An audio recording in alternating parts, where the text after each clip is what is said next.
Hi, this is Geetanjali. आज के इस वीडियो में हम डिस्कस करेंगे इंडियन एविडेंस एक्ट के मल्टीपल चॉइस क्वेश्चन। इससे पहले वाली वीडियो में हम क्वेश्चन नंबर 60 तक कवर कर चुके हैं।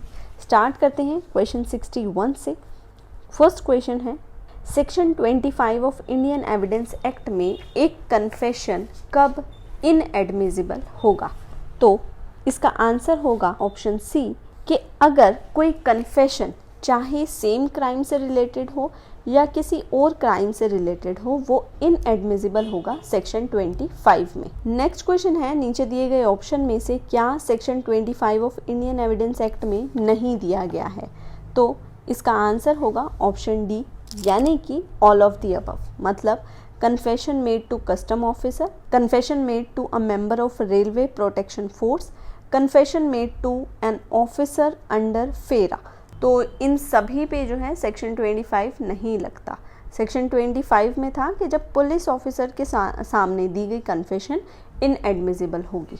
तो यहाँ पे ये जो तीनों ऑफिसर हैं, custom officer, railway protection force और फेरा के ऑफिसर, ये पुलिस ऑफिसर की कैटेगरी में फॉल नहीं करते हैं। नेक्स्ट क्वेश्चन है, रिट्रैक्टेड कन्फेशन के लिए नीचे दिए गए ऑप्शन में से कौन सी स्टेटमेंट करेक्ट होगी? तो इसका आंसर होगा ऑप्शन सी, यानी कि can not be made solely the basis of conviction unless the same is corroborated. यानी कि अगर रिट्रैक्टेड कन्फेशन है तो सिर्फ रिट्रैक्टेड कन्फेशन के बेसिस पे कन्विक्शन नहीं हो सकता है जब तक कि ये कन्फेशन किसी और एविडेंस से कॉरोबोरेट ना हो जाए। तो इसका आंसर होगा ऑप्शन सी। नेक्स्ट क्वेश्चन है, confession made by a person while in police custody is inadmissible as पर किस सेक्शन में ये प्रोवाइड किया गया है? तो इसका आंसर होगा ऑप्शन बी, सेक्शन 26। देखिए, सेक्शन 25 में था पुलिस ऑफिसर के सामने की गई कन्फेशन, और सेक्शन 26 में है कन्फेशन किया गया पुलिस कस्टडी में, तो वो इनएडमिसिबल होगी। वहाँ है पुलिस ऑफिसर और यहाँ सेक्शन 26 में है पुलिस कस्टडी। नेक्स्ट क्वेश्चन है, confession made while in police custody is admissible under section 26 of the evidence act. ये अभी हमने ऊपर वाले क्वेश्चन में पढ़ा था कि section 26 of Indian evidence act में अगर कन्फेशन की जाती है पुलिस कस्टडी में तो वो इनएडमिसिबल होगी। अब यहाँ ये पूछ रहे हैं सेक्शन 26 में कब कन्फेशन एडमिसिबल होगी? जब ये मैजिस्ट्रेट के सामने की जाएगी तब। तो इसका आंसर होगा ऑप्शन सी। नेक्स्ट क्वेश्चन है, सेक्शन 27 कंट्रोल। सेक्शन 27 किस किस सेक्शन को कंट्रोल करता है? तो इसका आंसर होगा ऑप्शन डी, सेक्शन 24 को भी, 25 को भी और 26 को भी। नेक्स्ट क्वेश्चन है, सेक्शन 27 अप्लाइज टू। सेक्शन 27 किस पर अप्लाई होता है? तो इसका आंसर होगा option A, discovery of some fact which the police had not previously learnt from other sources and was derived from the information given by the accused। यानी section 27 कहाँ लगता है? जब कोई डिस्कवरी होती है किसी फैक्ट की जिसके बारे में पुलिस को पहले से नहीं पता था और ये फर्स्ट टाइम डिस्कवर हुआ है एक्यूज के द्वारा बताई गई इंफॉर्मेशन से, तो वहाँ पे सेक्शन 27 अप्लाई होता है। नेक्स्ट क्वेश्चन है, under section 27 of the evidence act discovery of fact includes. Discovery of fact में क्या क्या आता है? तो इसका आंसर होगा ऑप्शन सी, यानी कि both A and B, the object found and the place from where it is produced. तो डिस्कवरी ऑफ फैक्ट में क्या आएगा? जो ऑब्जेक्ट मिला है वो, और जहाँ से वो ऑब्जेक्ट मिला है वो जगह। नेक्स्ट क्वेश्चन है, section 27 of evidence act applies. Section 27 कहाँ पर अप्लाई होता है? तो इसका आंसर होगा option B, when the person giving information is an accused and in police custody. जब जिस पर्सन ने इंफॉर्मेशन दी है, जिस एक्यूज्ड ने इंफॉर्मेशन दी है, वो जिस पर्सन ने इंफॉर्मेशन दी है वो एक्यूज्ड है और दूसरा वो पुलिस कस्टडी में है, तभी ये सेक्शन 27 जो है वो अप्लाई होता है। नेक्स्ट क्वेश्चन है, under section 27 of the evidence act नीचे दिए गए स्टेटमेंट में से सेक्शन 27 के लिए बतानी है कि कौन सी स्टेटमेंट करेक्ट होगी। तो इसका आंसर होगा option B, only that portion which distinctly relate to the discovery is admissible. ये कहते हैं सेक्शन 27 में जो स्टेटमेंट की गई है, जो डिस्कवरी की गई है, उसमें से पूरी स्टेटमेंट में से जो पोर्शन डिस्कवरी करवा रहा है वो ही एडमिसिबल होगा। तो इसका आंसर होगा ऑप्शन बी। नेक्स्ट क्वेश्चन है fact discovered in consequence of a joint information. अगर कोई फैक्ट डिस्कवर हुआ है दो लोगों की जॉइंट इंफॉर्मेशन से, तो उसके लिए नीचे दिए गए ऑप्शन में से कौन सा ऑप्शन करेक्ट होगा? तो इसका आंसर होगा option A, are not admissible and can not be used against any of the accused person. यानी जॉइंट इंफॉर्मेशन से अगर डिस्कवरी हुई है तो वो ना तो एडमिसिबल है और ना ही वो किसी और एक्यूज्ड के अगेंस्ट यूज़ किया जा सकता है। नेक्स्ट क्वेश्चन है confession of N accused is admissible against the other को एक्यूज्ड। एक एक्यूज्ड की कन्फेशन जो है एडमिसिबल होगी दूसरे को एक्यूज्ड के अगेंस्ट। तो इसका आंसर होगा किस सेक्शन में? सेक्शन 30 में। नेक्स्ट क्वेश्चन है confession of N accused is admissible against को एक्यूज्ड कब? नीचे दिए गए ऑप्शन में से कब? तो इसका आंसर होगा option A, if they are tried jointly for the same offence. मतलब जो उन दोनों एक्यूज ने ऑफेंस किया है वो भी सेम है और उस ऑफेंस के लिए उन्हें जॉइंटली ट्राई किया जा रहा है, तो उन दोनों एक्यूज में से कोई भी एक एक्यूज अगर कन्फेशन करेगा तो वो एडमिसिबल होगा दूसरे एक्यूज के अगेंस्ट। नेक्स्ट क्वेश्चन है confession of a co-accused not required to be on oath and cannot be tested by cross examination। नीचे कुछ propositions दिए गए हैं, उसमें से हमें बताना है कि कौन से करेक्ट हैं और कौन से इनकरेक्ट हैं। जिसमें फर्स्ट proposition है is no evidence within the meaning of section 3 of the Evidence Act and cannot be the foundation of conviction। Second proposition है the only limited use which can be made of a confession of a co-accused is by way of furnishing an additional reason for believing such other evidences as exists। Third proposition है it is a weak type of evidence and is much weaker even than the evidence of an approver। यहाँ पे हमारा question क्या था कि अगर co-accused की confession है तो वो ज़रूरी नहीं है ओथ पर हो और उसे क्रॉस एग्जामिनेशन में भी टेस्ट नहीं किया जा सकता। तो उसी के लिए अब इन प्रोपोजिशन में से कौन सी करेक्ट होगी? तो इसका आंसर होगा ऑप्शन ए, यानी कि फर्स्ट सेकंड थर्ड तीनों जो हैं वो करेक्ट हैं। नेक्स्ट क्वेश्चन है necessity rule as to the admissibility of evidence किस सेक्शन में दिया गया है? तो इसका आंसर होगा section 32 of the evidence act, यानी कि ऑप्शन बी। नेक्स्ट क्वेश्चन है necessity rule as to the admissibility of evidence is applicable when the maker of a statement.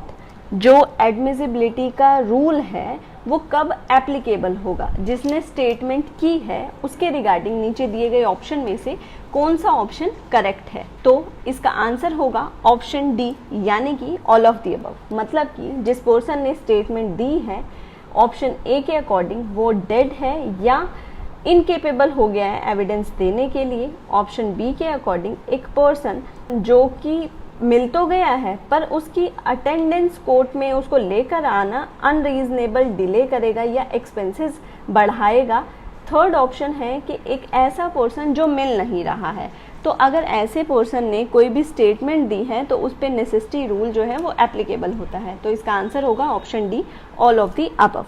Next question है under section 32 of the evidence act a statement of a person who is dead to be admissible. Section 32 के according एक statement एक person ने दी है जो कि मर चुका है, तो ये स्टेटमेंट जो है एडमिसिबल होगी कब? नीचे दिए गए ऑप्शन में से कौन सा ऑप्शन करेक्ट है?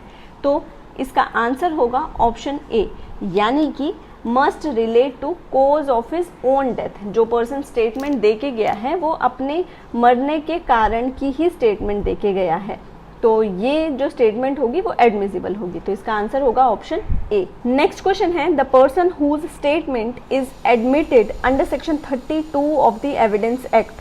जिस पर्सन की स्टेटमेंट एडमिट की गई है section 32 of the evidence act में, उसके लिए नीचे दिए गए ऑप्शन में से कौन सा ऑप्शन करेक्ट होगा? तो इसका आंसर होगा ऑप्शन सी, यानी कि मे और may not be competent to testify. जिस पर्सन ने स्टेटमेंट दी है हो सकता है कि वो कॉम्पिटेंट ना हो या हो, तो वो किसी भी तरह का पर्सन हो सकता है, उसके द्वारा की गई स्टेटमेंट जो है सेक्शन 32 में एडमिसिबल होगी। नेक्स्ट क्वेश्चन है, a dying declaration is admissible. Dying declaration कब एडमिसिबल होगी? तो इसका आंसर होगा ऑप्शन सी, यानी कि in civil as well as criminal proceeding both. तो जो डाइंग डिक्लेरेशन है वो एडमिसिबल होगी सिविल केसेस में भी और क्रिमिनल प्रोसीडिंग्स में भी। नेक्स्ट क्वेश्चन है, a dying declaration. Dying declaration के लिए नीचे दिए गए ऑप्शन में से कौन सा ऑप्शन करेक्ट है? तो इसका आंसर होगा option A, can form the sole basis of conviction without any corroboration by independent evidence. कि अगर कोई पर्सन डाइंग डिक्लेरेशन करके गया है तो उस स्टेटमेंट को, उस डाइंग डिक्लेरेशन को कोरोबोरेशन की ज़रूरत नहीं है, उस डाइंग डिक्लेरेशन के बेसिस पर सिर्फ और सिर्फ उस डाइंग डिक्लेरेशन के बेसिस पर कन्विक्शन हो सकती है। नेक्स्ट क्वेश्चन है, a dying declaration to be admissible. एक डाइंग डिक्लेरेशन कब एडमिसिबल होगी? तो इसका आंसर होगा ऑप्शन डी, यानी कि may be made either before a magistrate और अ पुलिस ऑफिसर और अ डॉक्टर और a private person.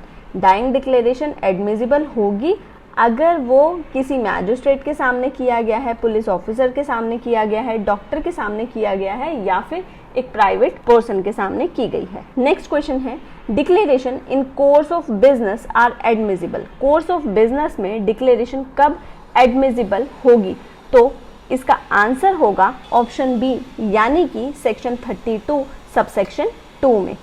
Next question है, declaration as to custom are admissible. Declaration as to custom कहाँ पर एडमिसिबल होगा? तो इसका आंसर होगा ऑप्शन सी, यानी कि सेक्शन 32 सबसेक्शन 4। नेक्स्ट क्वेश्चन है, under section 32 subsection 4 of the evidence act the declaration. तो सेक्शन 32 सबसेक्शन 4 के लिए जो डिक्लेरेशन है उससे रिलेटेड नीचे दिए गए ऑप्शन में से कौन सा ऑप्शन करेक्ट होगा?